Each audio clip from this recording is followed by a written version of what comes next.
Lisa Martinez stood on the bridge of her ship, watching stars through the main screen. At 24 years old, she was the youngest captain in Earth's fleet history. The other officers on her bridge were older, some with gray hair and lines around their eyes. They had served in space longer than she had been alive, yet they followed her orders without question. The USS Defiance cut through space alongside 11 other massive ships. Each vessel carried thousands of crew members and represented humanity's greatest achievement in space travel. This was Earth's first major push into deep space, far beyond the solar system where humans had built their colonies on Mars and the Moon. Lisa earned her captain's rank through pure skill. During the Mars colony crisis 3 years ago, she had been just a lieutenant, but her quick thinking saved thousands of lives when rebels tried to destroy the main life support systems. Later, at the Naval Academy, she scored higher on tactical simulations than any student in Academy history. The admirals had no choice but to promote her, even though many thought she was too young. Her first officer, Commander Steve Walsh, approached her station. He was 42 years old with steady hands and a calm voice. "Captain, we're receiving a message from Fleet Admiral Charles Morgan. All ships are to maintain current formation and proceed to the Kepler sector."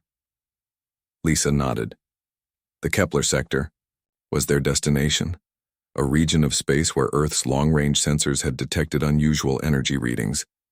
12 ships had been sent to investigate and establish humanity's first deep space outpost. The other captains included some of the fleet's most experienced officers. Captain Jake Thompson commanded the USS Horizon and had fought in the Titan Wars. Captain Helen Davis led the USS Venture and was known for her brilliant defensive strategies. "Any word from the other ships?" Lisa asked. "Captain Thompson reports all systems normal on the Horizon. Captain Davis says the Venture is ready for whatever we find out there." Steve paused. "Captain, some of the other officers are wondering why you were chosen to lead one of the 12 ships. They respect your abilities, but they think." "I'm too young," Lisa finished. She had heard the whispers in the Fleet Academy halls and seen the looks during briefings. "I understand their concerns, Steve. Experience matters in space, but sometimes fresh eyes see things that experience misses." 3 days later, the fleet reached the edge of the Kepler sector. What they found waiting for them changed everything. A massive structure hung in space, larger than any ship humans had ever built. It looked like a silver cathedral made of twisted metal and crystal, with energy flowing along its surface in patterns that hurt to look at directly. The structure was clearly artificial, but it was unlike anything in Earth's databases. "My God," whispered Lieutenant Amy Carter from the science station. "Captain, this thing is older than our solar system. The energy readings are off the charts." Lisa studied the alien construct on her screen. Something about it made her nervous. The structure seemed to be watching them, though she couldn't explain why she felt that way. "All stop. Bring us to a safe distance." Her communications officer, Lieutenant Tom Brady, turned toward her. "Captain, we're receiving signals from the other ships. They want to move in for a closer look." The main screen flickered, and suddenly Lisa was looking at the faces of her fellow captains in a joint communication. Captain Thompson spoke first, his weathered face serious but excited. "This is the discovery of the century. We need to investigate immediately," Captain Helen Davis agreed. "Our scanners can only tell us so much from this distance. We should form up and approach together." Lisa shook her head. "I think we should study it from here first. We don't know what we're dealing with. This could be dangerous." Captain Thompson laughed, but not unkindly. "Lisa, I was fighting space pirates before you were born. Trust me, we can handle whatever this is. The fleet stays together." "I have to agree with Jake," said Captain Roy Bennett from the USS Stalwart. "We didn't come all this way to hang back at the first sign of something interesting." Lisa felt the weight of her inexperience in that moment. These captains had decades of service between them. Who was she to argue with their combined wisdom? But her instincts told her something was wrong. The alien structure felt like a trap waiting to spring. "Very well," she said finally. "But I recommend we proceed slowly and keep our weapons ready. Though 12 ships moved forward in formation, with the USS Defiance taking its position in the rear guard. Lisa watched the structure grow larger on her screen, and her unease grew with it. The energy patterns on its surface seemed to pulse faster as they approached, like a heartbeat speeding up. When the fleet reached what seemed like a safe distance, the structure suddenly came to life. Beams of light shot out from various points, scanning each ship from top to bottom. The beams were not harmful, but they were clearly some kind of advanced sensor system. "Captain," Amy called out from the science station, "it's reading our ships down to the molecular level. It knows everything about our technology, our weapons, even our crew makeup." The scanning stopped as suddenly as it had begun. For a moment, nothing happened. Then space itself seemed to tear open in front of the alien structure. A hole appeared in reality, showing swirling colors and impossible geometries beyond. "It's some kind of gateway," Steve said quietly. "But to where?" Captain Thompson's voice came over the communications.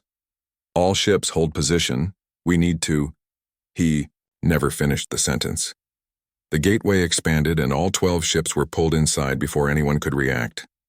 The last thing Lisa saw before reality collapsed around them was the alien structure folding in on itself like origami made of starlight. Then everything went dark. When the lights came back on, the USS Defiance and the 11 other ships found themselves floating in a vast space that clearly wasn't normal space. Strange lights moved in patterns overhead, and the stars, if they were stars, formed geometric shapes that defied physics. At the center of this impossible place sat the alien structure, but now it was even larger, stretching out in directions that shouldn't exist. Lisa gripped her captain's chair as her crew tried to make sense of their instruments. Whatever they had stumbled into, there was no going back the way they came. The gateway had closed behind them. "Captain," Tom said, his voice shaky, "we're receiving a transmission. It's coming from the structure, and it's in perfect English." The voice that came through the speakers was neither male nor female, neither young nor old. It sounded like the concept of intelligence given form. "Welcome, humans. I have been waiting for you." The voice filled every speaker on every ship in the fleet. Lisa felt a chill run down her spine as the alien intelligence continued speaking. "I am the architect. I am the last of my kind, the final guardian of knowledge that spans millions of years. You have entered my domain, and now you must prove yourselves worthy." Captain Thompson's voice crackled over the fleet communications. "This is Captain Thompson of the Earth Fleet. We come in peace. We had no intention of trespassing in your space." The architect's response came with what almost sounded like amusement. "Peace is irrelevant. Intention is irrelevant. What matters is capability. Your species has reached the point where you can no longer be ignored. You will either prove worthy to inherit my legacy, or you will be eliminated as a threat to galactic stability." Lisa exchanged glances with her bridge crew. Steve looked pale, and Amy was frantically working at her science station, trying to understand where they were and how to get out. "What do you want from us?" Lisa asked, opening her own communication channel. "Ah, the young one speaks. You intrigue me, human. Your mind works differently from the others."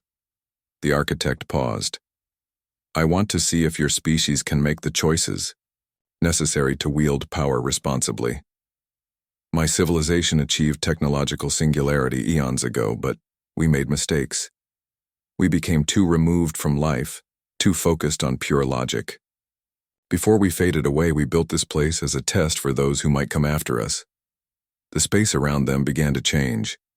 Platforms of crystalline material appeared near each ship, connected by bridges of solid light. On each platform stood a pedestal with a glowing symbol. "Your first trial begins now. Each captain must solve a puzzle that tests not just intelligence, but wisdom. Fail, and your ship will be destroyed.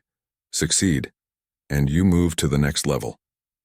Lisa watched as her fellow captains began working on their puzzles. The symbols on the pedestals were shifting, showing complex mathematical equations, star charts, and patterns that seemed to move on their own. She approached her platform carefully, studying the symbols before touching anything. Her puzzle showed what looked like a solar system with multiple planets, but something was wrong with the orbital patterns. 3 planets were on collision courses with each other. Lisa had to figure out how to adjust their paths to prevent the crashes while maintaining stable orbits. She worked quickly, her fingers dancing over the glowing controls. Her background in astrophysics from the academy served her well.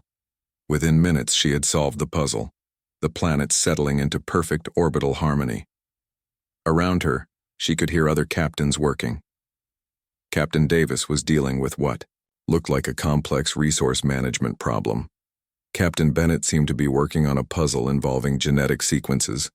One by one, the other captains completed their challenges, all except Captain Thompson. Lisa could see him on his platform, sweat beading on his forehead as he struggled with his puzzle. His challenge appeared to be some kind of tactical scenario, but every solution he tried resulted in massive casualties among the civilian population he was trying to protect. "Jake," Lisa called out over the communications, "what if you're not supposed to win the battle? What if you're supposed to find a way to avoid it altogether?" Thompson paused, then tried a different approach. Instead of engaging the enemy forces directly, he redirected resources to evacuate the civilians. The puzzle accepted his solution, and his platform glowed with success. "Interesting," the architect said. "The young captain guides her elder. This is not typical behavior for a military hierarchy."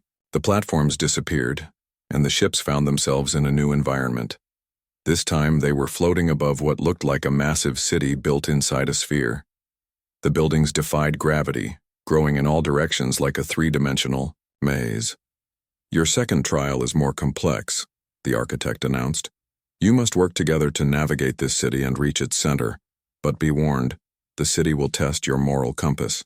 You will face choices that have no clear right answer." The 12 ships descended toward the city. As they got closer, Lisa could see that the buildings were filled with life forms. Not human, but clearly intelligent beings going about their daily lives. They looked up at the approaching ships with curiosity rather than fear. "Captain," Amy reported, "I'm detecting thousands of life signs. These beings appear to be trapped in some kind of temporal loop. They're living the same day, over and over again." The first moral choice came quickly. The fleet encountered a section of the city where 2 groups of the alien beings were in conflict. One group was trying to repair a massive machine that provided power to their district. The other group wanted to destroy the machine, claiming it was poisoning their children. Captain Thompson immediately sided with the group trying to destroy the machine. "If children are being hurt, we have to stop it." But Captain Davis disagreed. "We don't understand the situation. If we destroy their power source, thousands could die from lack of life support." Lisa studied the problem carefully. She sent her science team to analyze the machine and discovered the truth.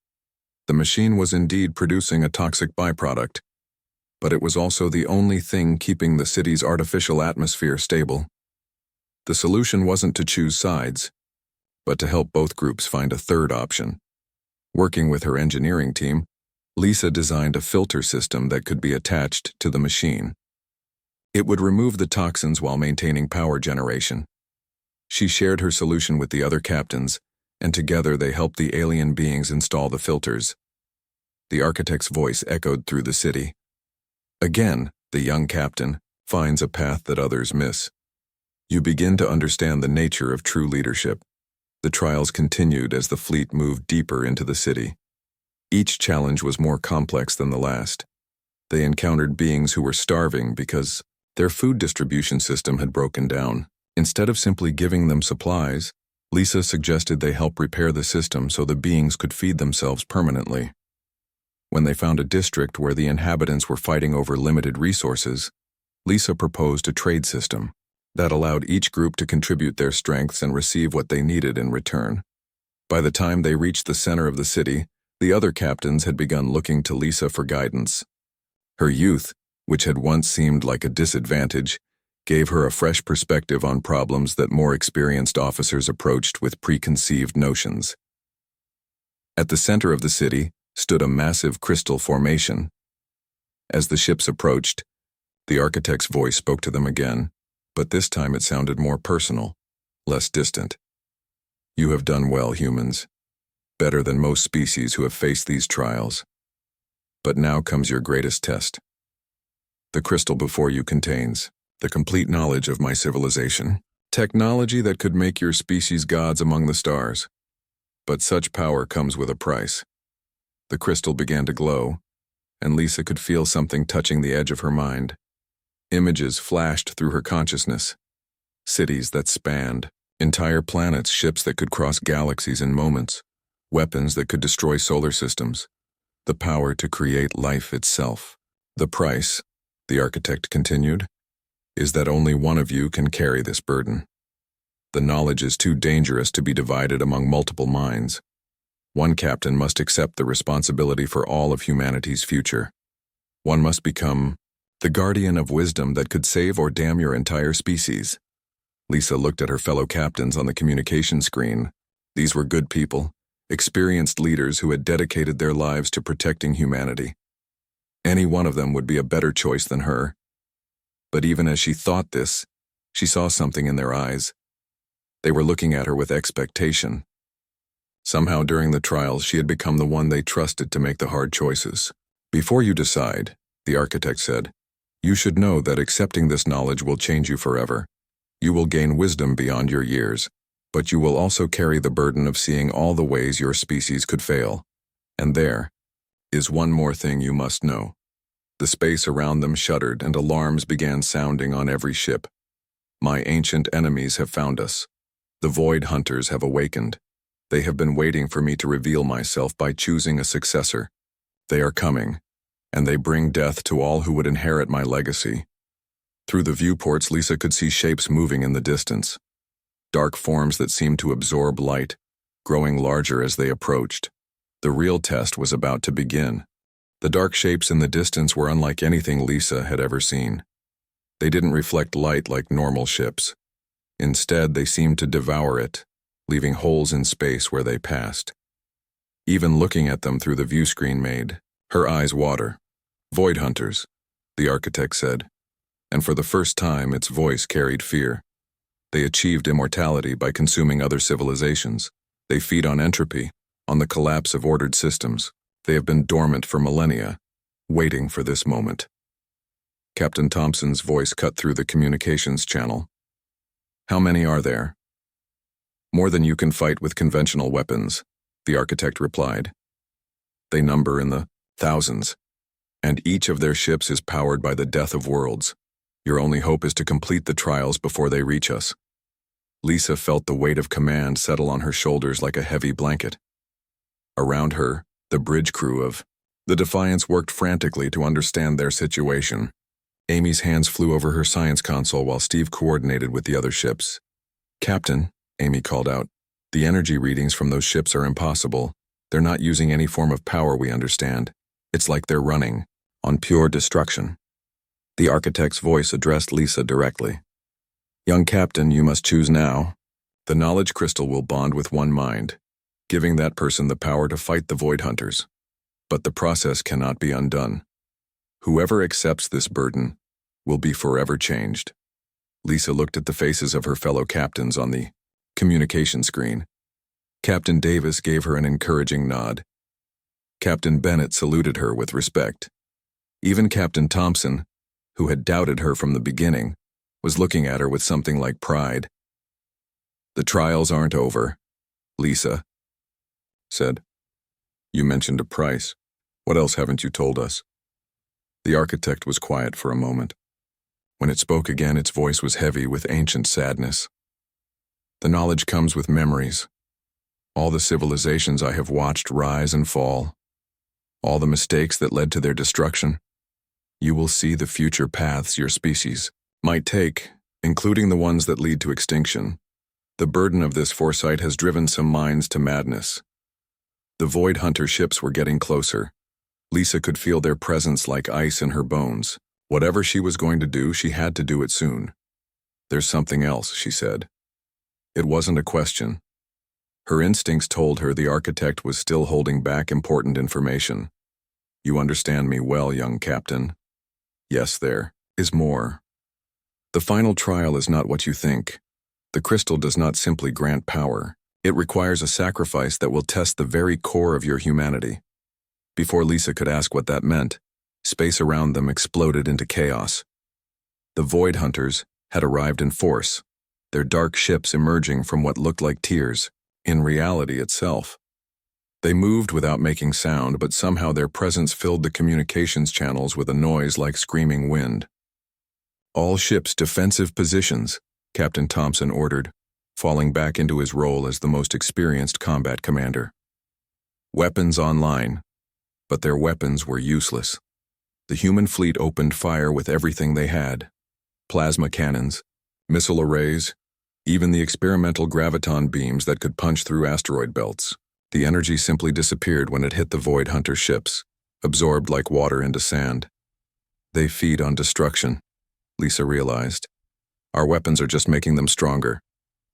One of the Void Hunter ships fired back. The beam that emerged from its bow wasn't energy or matter. It was pure emptiness, a line of nothingness that erased everything it touched. The USS Stalwart tried to dodge, but Captain Bennett wasn't fast enough. The beam clipped his ship's port side, and that entire section simply ceased to exist. No explosion, no debris, just gone. "Roy," Captain Davis screamed over the communications as the Stalwart began to spin out of control, atmosphere bleeding from the impossible wound in its hull. Lisa made her decision. "Architect, I accept the trial. Give me the knowledge." "Lisa, no." Steve grabbed her arm. "We don't know what it will do to you." She looked at her first officer, this man who had become like a father to her during their time serving together. "I'm the youngest captain in fleet history, Steve. Maybe that means I'm the one who can handle this without losing myself." The crystal, at the center of the city, began to pulse with blinding light. Lisa felt something reach into her mind, but instead of forcing its way in, it waited at the threshold like a polite visitor. "The final trial," the architect said. "To gain the power to save your people, you must be willing to lose your connection to them. The knowledge will make you something more than human, but also something less. You will understand the universe in ways that will separate you from your own species forever. Are you willing to pay this price?" Around them, the battle continued. Another Earthship, the USS Horizon, took a direct hit. Captain Thompson's last transmission was cut short as his ship broke apart, but Lisa could see escape pods launching. Some of her friends were still alive, but not for long if she didn't act. "I accept," Lisa said. The crystal's light engulfed her, and suddenly she was no longer standing on the bridge of her ship. She was floating in a space between spaces, surrounded by the accumulated knowledge of a civilization that had existed for millions of years. Information flowed into her mind like a river of fire. She saw the birth of galaxies and the death of stars. She understood the mathematical principles that held reality together, and the forces that could tear it apart. She learned about technologies that could reshape matter at the quantum level, and weapons that could unmake the fabric of space itself. But more than knowledge, she gained understanding. She saw how the architect's people had made their first contact with other species, how they had tried to help, only to watch civilization after civilization destroy itself with power it wasn't ready to handle. How they had gradually withdrawn from the galaxy, becoming observers rather than participants, until finally they had transcended physical existence entirely. She saw the Void Hunters too, in all their terrible glory.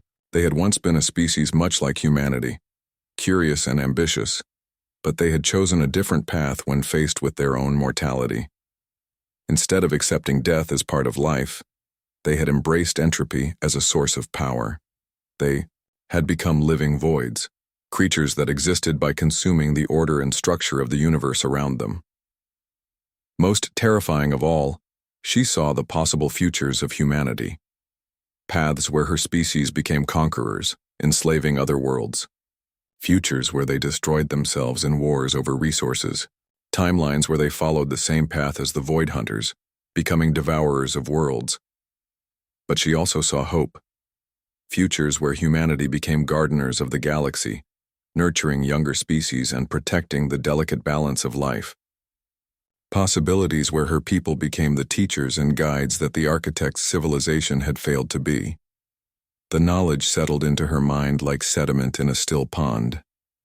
When the light faded, Lisa found herself back on the bridge of The Defiance, but everything had changed. She could see her crew, but she also saw the quantum fluctuations in their cellular structure. She could hear Steve calling her name, but she also heard the mathematical harmonies that governed the ship's fusion reactor. "Captain?" Steve's voice sounded different now. Not just concerned, but somehow smaller, more limited. "Are you all right?" Lisa tried to smile, but she could feel how the expression didn't quite fit her face anymore. The knowledge had changed her in ways she was only beginning to understand. "I'm different, Steve. But I'm still me. And I think I know how to stop the Void Hunters." She turned to the main screen where the enemy ships continued their assault on the human fleet. 3 more Earth vessels had been destroyed, and the survivors were running out of options. "The Void Hunters feed on entropy," Lisa said, her voice carrying a strange harmonic that made her crew look at her with new eyes.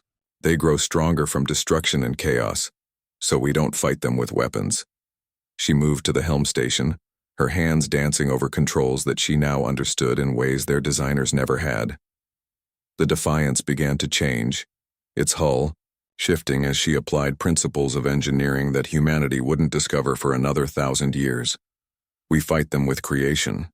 Lisa's hands moved over the Defiance's controls with impossible precision. The ship's hull began to ripple and change as she applied technologies that existed only in the architect's memories.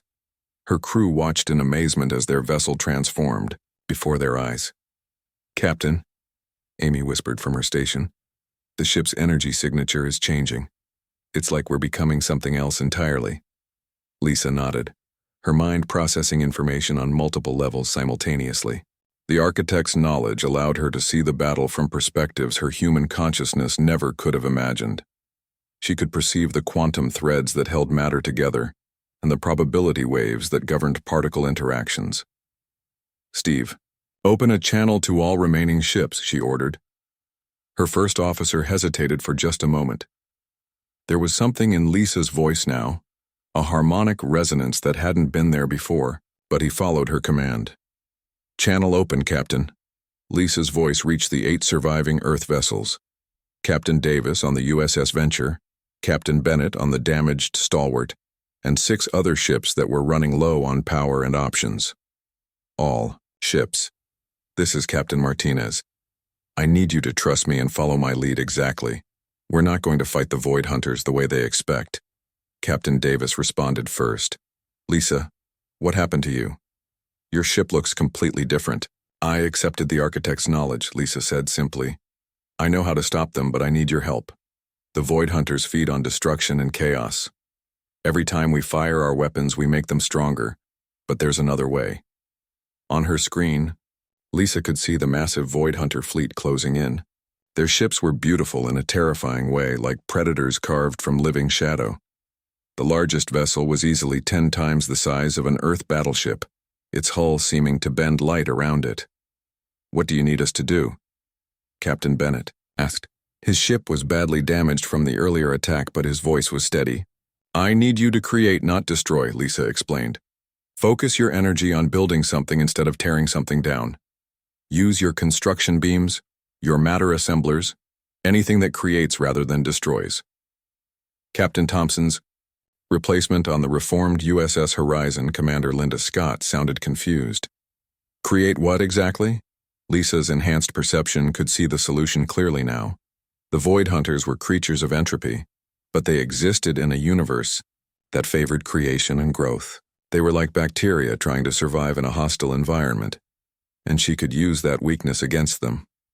"A pattern," she said. "A complex mathematical structure that grows and spreads. Something so ordered and beautiful that it will be poison to creatures that feed on chaos." She began transmitting instructions to the other ships. The knowledge in her mind translated easily into commands that human technology could follow. Each ship would contribute a piece of the pattern, creating something that was greater than the sum of its parts. The Void Hunters seemed to sense what was happening. Their attacks became more desperate, more focused. The largest ship fired its main weapon directly at the Defiance, a beam of pure nothingness that should have erased Lisa's ship from existence. But the Defiance was no longer entirely a human vessel. The architect's knowledge had transformed it into something that existed partially outside normal space. The void beam passed harmlessly through the ship's hull, as if it were a ghost. "Now," Lisa commanded. 8 Earth ships began working in perfect coordination. Construction beams that were normally used to build space stations and mining platforms instead created a web of crystalline structures around the Void Hunter fleet. Each crystal grew and split, creating new crystals that grew and split in turn. The pattern spread like a living thing, but it wasn't random growth. Every crystal was placed according to mathematical principles that had taken the architect's people millions of years to discover. The structure was beautiful beyond human comprehension, a 3-dimensional mandala that sang with harmonic frequencies. The effect on the Void Hunters was immediate and devastating. Their ships began to convulse as the ordered structure around them fought against their entropic nature. They tried to destroy the crystals, but each destroyed crystal was immediately replaced by 3 new ones. "It's working," Captain Davis shouted, over the communications. "They're losing power." But Lisa could see something her fellow captains couldn't. The pattern was too perfect, too complete. It was creating a feedback loop that would eventually consume everything in this pocket dimension, including the human ships. She had seconds to make a choice. She could let the pattern run its course and destroy the Void Hunters completely, but it would also destroy her friends and possibly tear a hole in normal space that could endanger Earth itself.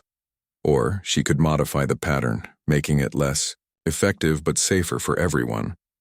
The architect's knowledge showed her the mathematics involved. She could save her people, but some of the Void Hunters would survive. They would escape into normal space, and humanity would have to deal with them, eventually. "Lisa," Steve said quietly beside her. "Whatever you're thinking, remember that we trust you." She looked at her first officer, this man who had believed in her when no one else would. Then she looked at the faces of her fellow captains on the communication screen. These were good people who had followed her into the impossible because they believed she could lead them home. The knowledge in her mind whispered that the logical choice was to complete the pattern. The needs of the many outweighed the needs of the few. But Lisa's human heart rebelled against that cold logic. Instead, she modified the pattern at the last second. The crystalline web shifted, creating gaps that would allow some of the Void Hunters to escape, while still trapping the majority. It wasn't perfect, but it was human. The largest Void Hunter ship managed to break free just as its smaller companions were being overwhelmed by the crystalline pattern. It sent one last message before disappearing into a tear in space. A sound, like wind through a graveyard that promised this wasn't over, but the immediate threat was ended. The surviving Void Hunters were trapped in quantum crystalline shells that would hold them for millennia, giving them time to perhaps evolve beyond their destructive nature. The architect's voice filled the pocket dimension one last time. "You have done well, young captain. Better than I dared hope. You had the power to destroy your enemies completely, but you chose mercy instead. This is the wisdom my people never learned." Lisa felt something shift in her mind. The overwhelming flood of alien knowledge began to settle into patterns she could understand and control. She was still changed, still more than she had been, but she was also still fundamentally human. "The trials are complete," the architect continued. "You have proven that your species is worthy to inherit our legacy, but more importantly, you have proven that you will not repeat our mistakes. The knowledge is yours to use as you see fit." The pocket dimension began to dissolve around them. Lisa could see normal space appearing beyond the fading walls of the architect's realm. 8 battered Earth ships hung in the void, but they were alive, and they were going home. But as the last traces of the pocket dimension disappeared, Lisa realized that her greatest trial still lay ahead. She had the knowledge to advance human civilization by thousands of years, but she also had the responsibility to make sure that advancement didn't destroy them. She was no longer just the youngest captain in fleet history. She was now the guardian of humanity's future, and that was a burden that would never leave her shoulders. "Steve," she said quietly, "set course for Earth. We have a long journey ahead of us."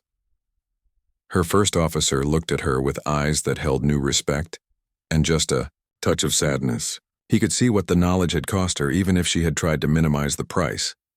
Aye, Captain. Course laid in for home. As the 8 surviving ships began their long journey back to Earth, Lisa stood on her bridge and felt the weight of cosmic responsibility settling around her like a cloak. She had saved her people, but in doing so, she had become something that could never truly be one of them again. The hardest part was still to come. The journey back to Earth took 3 years. 3 long years during which Lisa Martinez learned what it meant to carry the knowledge of gods while still trying to hold on to her humanity. The 8 surviving ships traveled together, their crews forming bonds that would last lifetimes. But Lisa found herself increasingly isolated, even among the people who trusted her most. The architect's knowledge had changed her in ways that became more apparent with each passing day. She no longer slept the way humans were supposed to sleep. Instead, she entered a state of meditative awareness where her mind processed the vast information flowing through her consciousness. She could perceive subspace communications before they reached the ship's receivers. She understood the quantum mechanics of their jump drives better than the engineers who had built them. Most difficult of all, she could see the future paths that lay ahead for humanity. Not clearly, but as probability waves that shifted with every decision made by every person on Earth. Some futures were bright, showing humanity spreading across the galaxy as protectors and nurturers of life. Others were dark, revealing paths that led to conquest, destruction, and ultimately the same fate that had befallen the Void Hunters. "Captain," Steve said one morning as they passed through the outer edge of a nebula. He had taken to checking on her more frequently, worried about the changes he saw in her. "The other captains are requesting another joint meeting. They want to discuss what we'll tell Earth Command when we get back." Lisa nodded, though part of her mind was still focused on calculating the gravitational effects of the nearby star cluster on their navigation systems. "Patch them through." The faces of her fellow captains appeared on the main screen. Captain Davis looked tired, but determined. Captain Bennett was still recovering from injuries sustained during the battle with the Void Hunters. The other commanders all showed the strain of their impossible journey. "Lisa," Captain Davis began, "we need to talk about what comes next. The knowledge you gained, the things you can do now. Earth isn't ready for that kind of change." Lisa had been thinking the same thing. During their journey, she had shared some of the simpler technologies with the other ships. Medical advances that could cure diseases, energy systems that were more efficient than anything Earth had ever seen. But even these small improvements had caused problems. On the USS Venture, a new medical scanner had revealed genetic conditions that couldn't be treated with current technology, causing panic among the crew. The improved energy systems on the Stalwart had been so advanced that the engineering staff couldn't properly maintain them, leading to system failures. "I know," Lisa said. "The question is how to introduce these advances gradually, without disrupting human society."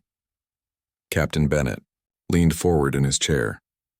"Maybe the question is whether we should introduce them at all. Look what happened to the architect's people. They became so advanced that they lost touch with what it meant to be alive." The discussion continued for hours, but Lisa found herself only partially engaged.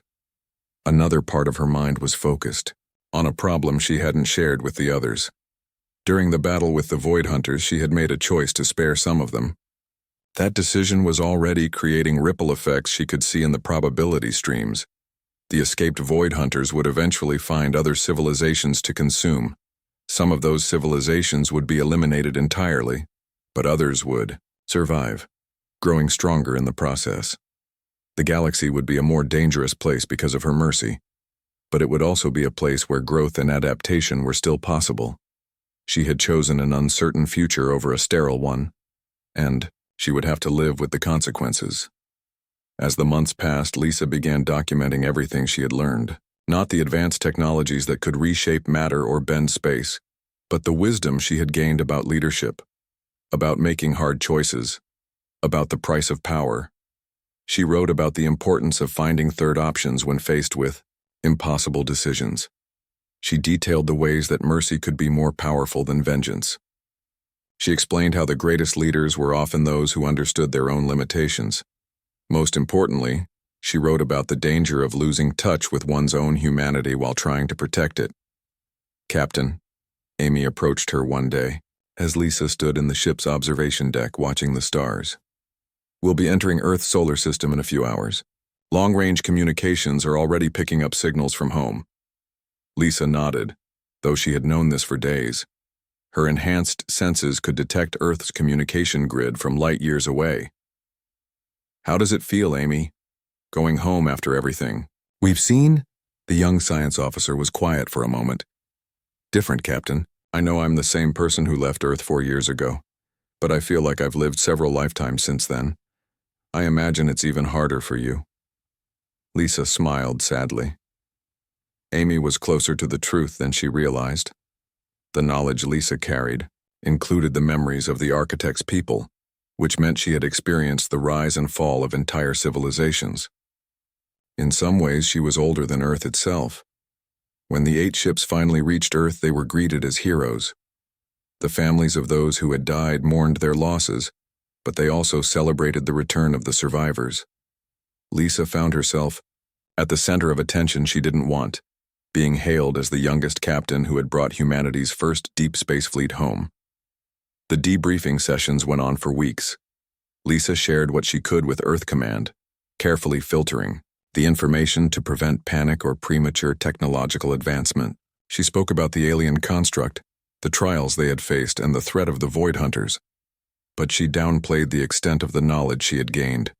Only Fleet Admiral Charles Morgan seemed to suspect the full truth. During a private meeting in his office, he looked across his desk at Lisa with eyes that had seen too much of war and politics. "Captain Martinez," he said quietly, "I've read all the reports. I've spoken with your fellow captains and crew members. Everyone agrees that you saved them all, but no one seems able to explain exactly how you did it." Lisa met his gaze steadily. "I learned to think differently, Admiral. Sometimes the solution to an impossible problem is to change the nature of the problem itself." Morgan studied her for a long moment. "You're different than when you left. Not just older, but more. The question is whether that change makes you more valuable to humanity or more dangerous to it." "I suppose time will tell," Lisa replied. The Admiral was right to be cautious. Lisa could feel the temptation every day to use her knowledge to solve humanity's problems directly. She could eliminate poverty, cure diseases, even prevent wars. But every time she considered intervening, she remembered the architect's warnings about civilizations that advanced too quickly. Instead, she chose a different path. She requested assignment to Earth's new Deep Space Academy, where she could train the next generation of captains and explorers. She couldn't give them advanced technology, but she could teach them the wisdom she had gained. Years passed.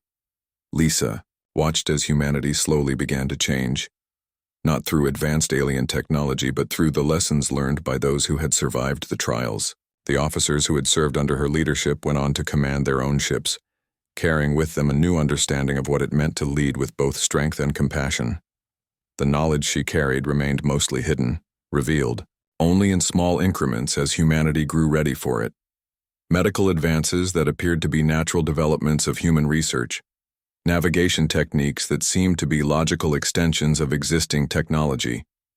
Each improvement was carefully measured to ensure it helped rather than harmed human development. But Lisa herself remained apart from the people she served. The other faculty at the academy respected her, but they also sensed that something fundamental separated her from them. Students looked up to her, but even the boldest rarely felt comfortable approaching her informally. She had saved humanity, but the price was her ability to fully belong to it. Late at night, when the academy was quiet and the stars were bright overhead, Lisa would sometimes stand on the observation deck and remember her friends who hadn't come home. Captain Thompson, who had questioned her youth but died fighting to protect his crew, the thousands of officers and enlisted personnel who had trusted her to bring them safely through the impossible. In those quiet moments, she would touch the small crystal pendant she wore around her neck, a fragment of the architect's knowledge, made manifest. It served as both a reminder of what she had gained and what she had lost. She was still the youngest captain in fleet history. She was also the only one who had returned from humanity's first encounter with cosmic-level threats. And she would spend the rest of her unnaturally long life making sure that the next generation would be better prepared for the challenges that awaited them in the dark between the stars. The universe was vast and full of wonders and terrors beyond human imagination. But as long as humanity remembered the lessons of compassion, wisdom, and the courage to find third options in impossible situations, they would be ready for whatever they found out there. Lisa Martinez had made sure of that.